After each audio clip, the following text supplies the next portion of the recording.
Leaders of the European Union and African nations gathered in Valletta to discuss the refugee and migration crisis as more people died at sea earlier today.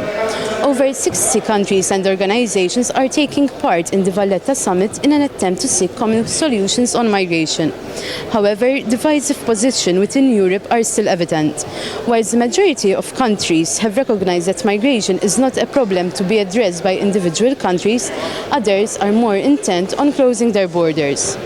So what ensued between the technical groups representing the countries was a trade-off between Europe's insistence that readmission and return agreements be respected, and African countries' demand for reassurance that Europe is not closing off its borders.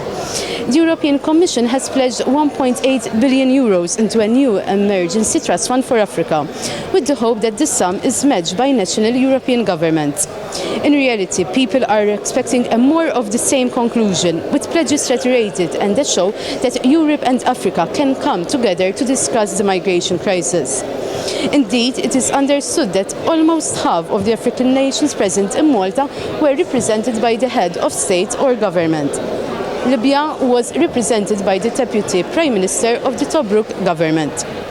On the other hand, the human rights NGOs insist that creating safe and legal means of migration would address the exploitation of people at the hands of smugglers. The summit is expected to endorse a political declaration and an action plan built around 5 priority domains.